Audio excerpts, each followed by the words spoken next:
তোমাদেরকে হয়তো বলেছিলাম আগের ভিডিওতেই যে আমি কলকাতার বিরিয়ানিতে মাল নিয়ে যাচ্ছি গাড়ি করে। তো আমি গাড়ি খালি করে 12টার সময় বেরিয়েছি। তো 12টা থেকে এত জ্যাম যে আমার যেতে যেতে বালি আস্তে আস্তে 2টো বেজে গেছে। তাই খুবই খিদে পেয়ে গেছিলো, ওই জন্য আমি এক জায়গায় হোটেলে দাঁড়িয়ে গেলাম। তো এই হোটেলের জায়গাটার নাম হচ্ছে সুগন্ধা মোড়। তো এখানে আমার খাবার দিচ্ছিল না, তা অনেকক্ষণ পর খাবার এলো। আমার মুখ থেকে শুকিয়ে গেছে দেখতেই পাচ্ছ, খাবারই দেয়নি। তার কিছুক্ষণ পর আবার খাবার এসছে। তো আমি এবার খাবারটা দেখে নাও কী কী দিয়েছে। একটা কাতলা মাছের পিস দিয়েছে, তারপরে আমি খাবারটা আবার খেলাম। কাতলা মাছটা গরম, এখন হাত দিতে পারছিলাম না, অনেকক্ষণ পর কাতলা মাছটা খেলাম। তারপরে খাবার খেয়ে বিল দিতে চলে গেলাম। তো কাতলা মাছ ভাত হচ্ছে 130 টাকা। আর এই মিষ্টিগুলোকে দেখে আমার এত লোভ লাগছিল যে আমি খেতে পারলাম না সময়ের অভাবে। আবার গাড়িটা ছেড়ে দিলাম, কত গাড়ি দেখতে পাচ্ছি এখানে পার্কিং করেছে খাবার জন্য।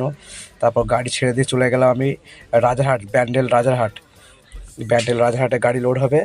তো গাড়ি নিয়ে আমি ব্যান্ডেল রাজারহাট যাচ্ছি।